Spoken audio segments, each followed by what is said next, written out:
And welcome back to today's spontaneous mystery lesson. All right, we're going to get into it. One of you asked, how might I create more angular lines or tense or jarring or dissonant lines, right? How do we do that? How do we create a little more tension or conflict or unsuredness or ambiguity in our lines? Okay, now there's all sorts of things we could say about this, but I'm going to start simply with a drone in C, right? So we got our C and our G. Now, of course, you might just want to think, what notes are stable, right? What is stable? Certainly the fifth, the octaves, and I would say both thirds offer a sense of stability, the major third, and to a lesser degree, but still, perceivable, present stability, the minor third, although there's a bit more flavor in there. Okay, so what might be a more complicated pitch? Maybe the major 7, the flat 9.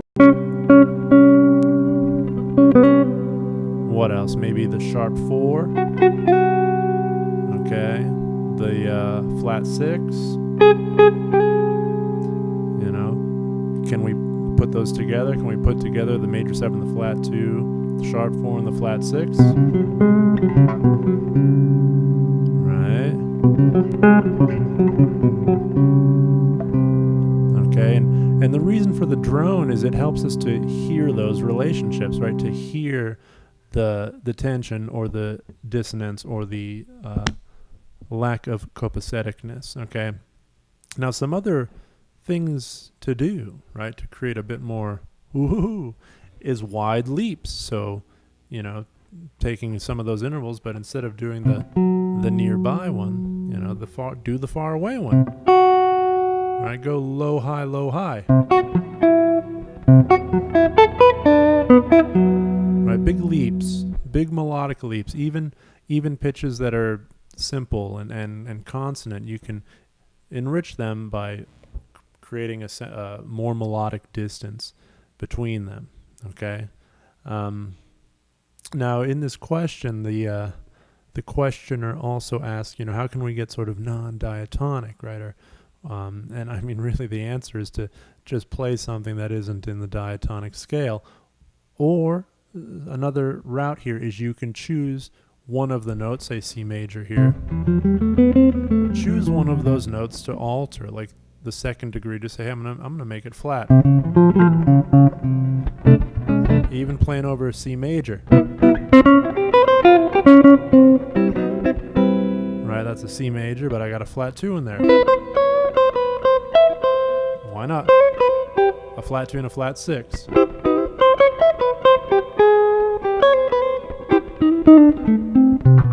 That's definitely not diatonic to C major, but it still works, right? So if you're trying to get beyond diatonicisms, you can think about, okay, what's the scale?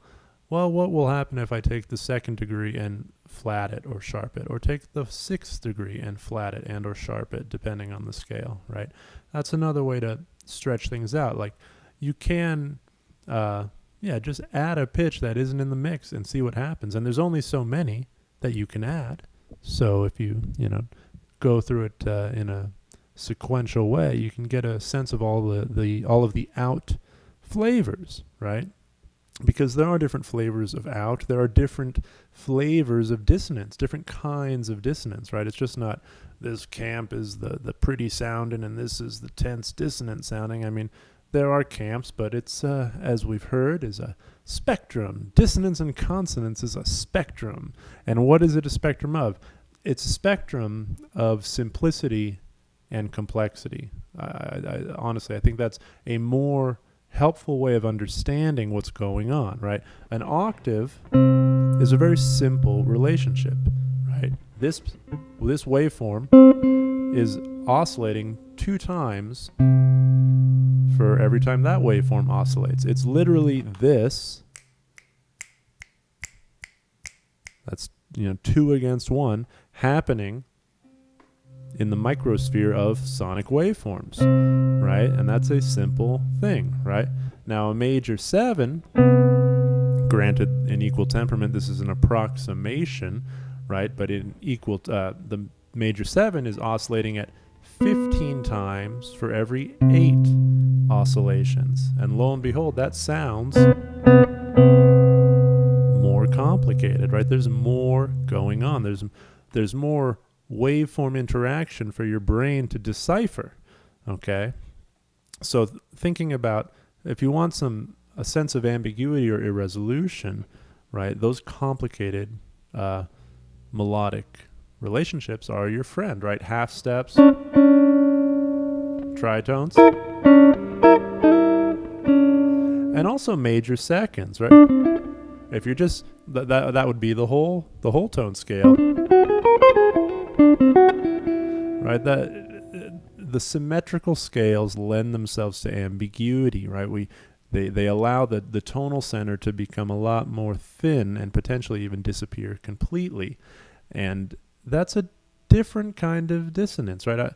I don't think generally people think of ambiguity and dissonance is the same thing. But when I'm saying ambiguity, what I mean is that the tonal center has become obscured, and we can very easily and readily obscure the tonal center by moving in symmetrical scales or symmetrical chords. And what is a symmetrical scale? Well, the whole tone scale is a symmetrical scale, meaning it's just the same interval again and again and again and again. Right? The chromatic scale is a symmetrical scale. It's the same thing again and again and again. The diminished chord is a symmetrical chord or a symmetrical arpeggio. It's just minor thirds again and again and again. Or the diminished scale is 2 intervals again and again, half step, whole step, half step, whole step, half step, whole step. Anytime you reiterate the same interval, major thirds, right, augmented, you are, depending on the context, but you're always somewhat or totally obscuring the tonal center or taking us to a different tonal center, right? You're making the edges a lot fuzzier to the point that, oh, maybe there are no more edges, okay? So consider that, and the intervals that lend themselves to that, half steps, whole steps,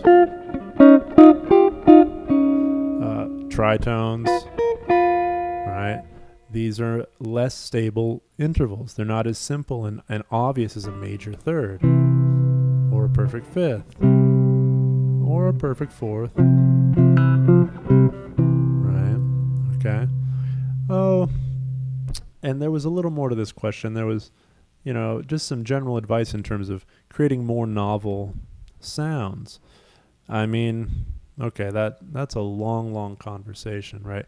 But just some general advice, right? I mean, I want you to consider your entire sonic vocabulary. Like if you were to sit down with your notebook and list out, and I mean everything that you can do, every sound, every kind of thing that you do, right? Like for me, I'd be, okay, I got my nail on the string, right? I got my thwappy thumb. I got my fingernail going like this. I've got the palm muted stuff. I got my finger picking world. I got this guy. I've got tapping on the body, right? I've got my entire little set of toys over there that I can use, right? Literally list every aspect of your vocabulary, from the subtlest articulation to that bluesy riff I do all the time, right? Like the vocabulary can be a kind of articulation you do or a kind of sound that you get into all the time, right? But list every sound you make, your entire sonic musical vocabulary, everything you can do, the feedback you get through your guitar, the fuzz, the particular fuzz, the pedals you use, right? You want to be able to see the totality of your sonic vocabulary, okay? And then from there, once that's listed out, you can experiment with like building blocks, just putting them in a sequence, right? What happens if I mix my nail sound with a pentatonic sound with palm muting. Okay, so I got nail sound, minor pentatonic, and palm muting.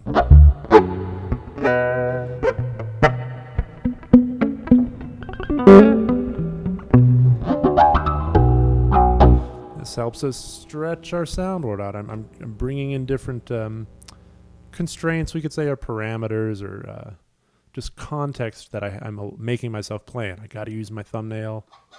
Right, I got to use the nail sound. Got to use the pentatonic. Got to use palm muting in some succession or all at the same time. All right, so if you list out your magical vocabulary, you can experiment with this, and you'll uncover things that you wouldn't have considered otherwise. Okay. Okay. Well, maybe I'm going to leave it at that. What else to say? Also with the drone, hanging with the drone. Hang with some dissonant sounds. Sing them. Get used to them. Flat 2, major 7-1, and of course, we can really drive home the dissonance by giving ourselves 2 pitches. And you really want dissonance, a half step, both seconds. And see if you can find resolution from it. No, that ain't gonna work. So I've got the flat second and the major second. Right.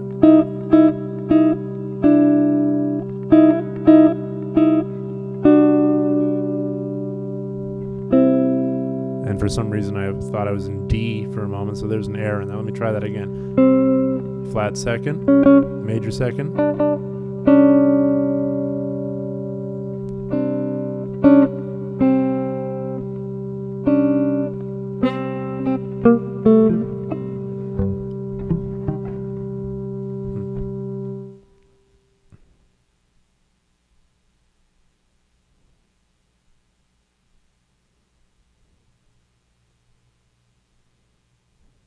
Another thing to consider, right, in terms of chord progressions, is if you're trying to avoid a sense of tonal certainty, to move through chords that don't share any pitches, right? That can lead to more ambiguity, right? Moving in fourths, like if I go from a C chord to an F chord, those share a pitch. They share C. But moving, for instance, in seconds, like a C chord to a D chord of some kind, they don't share any pitches. For instance, C major to D flat 9, D7 flat 9, no pitches are shared. And continuing to move in seconds,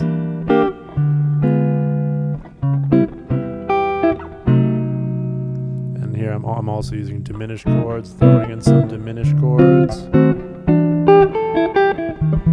And I'm not using diatonic chords, right? I'm not going C major, D minor, E minor, F, G. I'm playing. I'm just taking shots. C major, diminished above, to D7 flat 9, to E flat diminished, to E minor major 7,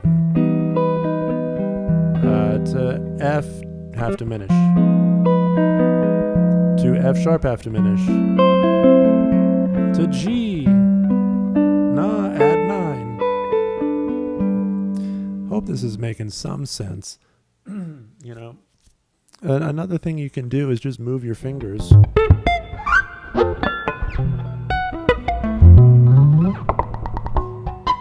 And also this is important, man, think about texture, the texture of sound. I mean, I really feel like the vast majority of guitar players, even fantastic players, we're only playing like 40% of the instrument.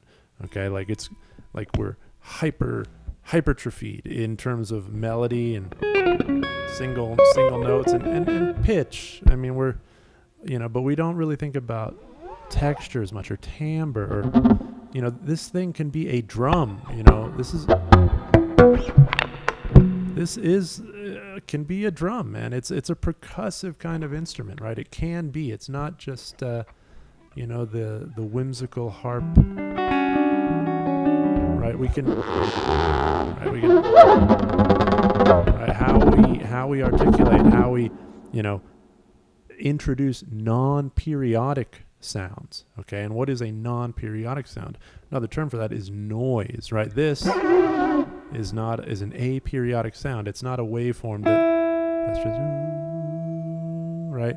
So that's another thing you can think about in terms of adding some tension or complexity to what you're playing, is introduce non-pitched material into what you're doing.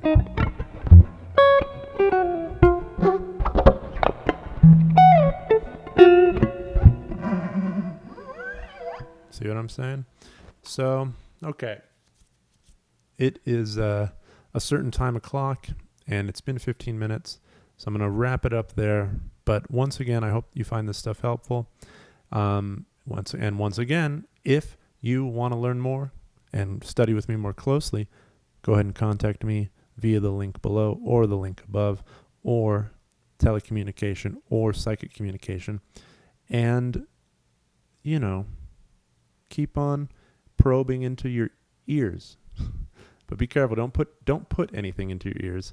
Just investigate your listening and allow yourself to listen to dissonance, to noise, or to texture.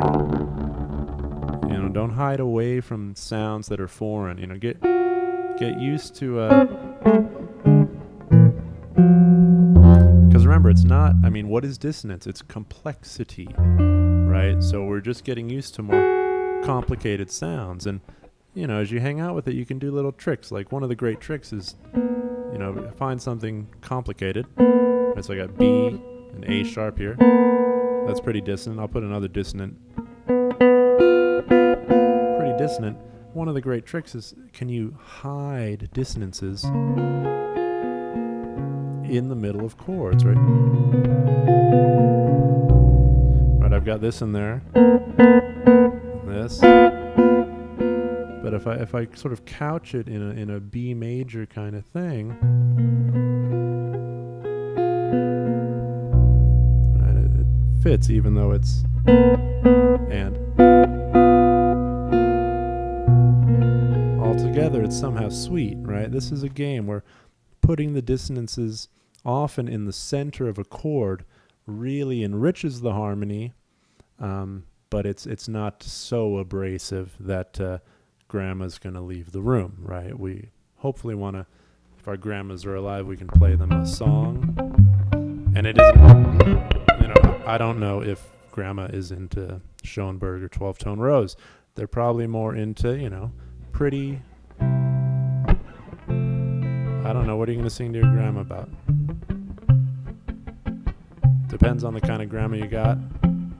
My grandma, she would like this. Oh, sorry about this little buzz, little out of tune here.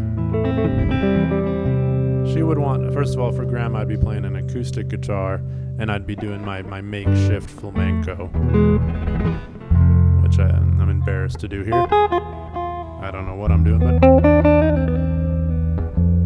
little bass line. Just E and F. I'm in E. The major third in there.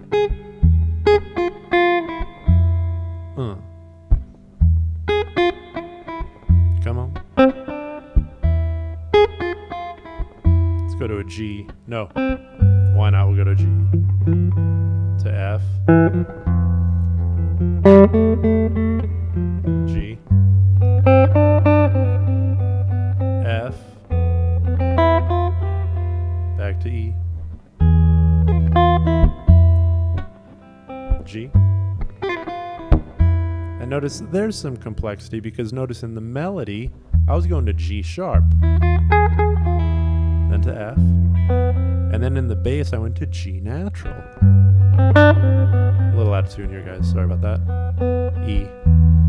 G sharp on top, G in the bottom. Alright, that's a vibe. It's unnerving. I want the G sharp in the bass, right? G and G sharp. Right, that's complicated. Right? right? That's a half step, and it's a chromatic pair. We've got both G's in this situation, right? That's a way to create some tension. G sharp, back to G, F, and that F and G sharp, that's very cool. What is that interval? F to G sharp, right? That's an augmented second, not a minor third, folks. Not a minor third, but an augmented second. That's a complicated relationship. It is, it's augmented, right? What does augment mean? It's wider, right? Diminished means to make smaller, okay? And, you know, someone might say, oh, it's just a minor third, right? Just a minor third.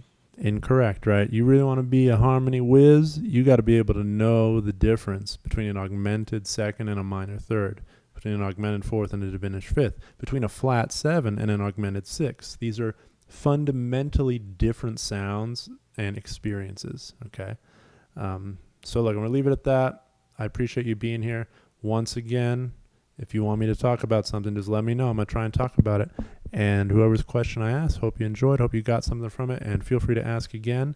And I am working on something special for you guys. I am trying to, you know, as some of you know, I have been offering a in-depth year-long coaching program, but I've found that for a lot of people, I ain't that affordable.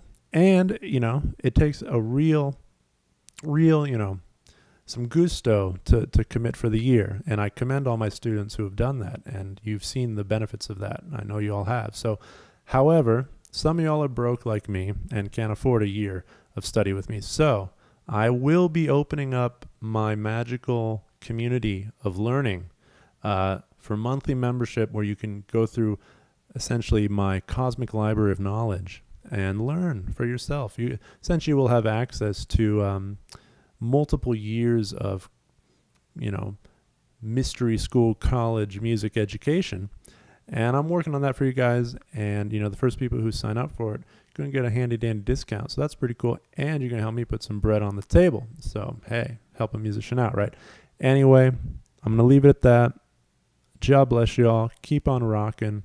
And just remember, you know, like music, be able to play music, tremendous gift. This is a gift, right? Anytime you pick up this thing, don't worry about, I'm not where I'm trying to be, because you'll never be there, and nor will I. We'll never get there, okay? You got to go deep into the moment with your sound, and whatever you're hearing, whether you like it or not, you know, you are, when you engage musically with open ears, you're becoming a deeper human being. And believe it or not, you're having an effect on the people around you. Okay, last story, right? Music has a tremendous effect. We don't know it, though. We don't know. But here's a story, right? I used to play basketball with this saxophonist, right?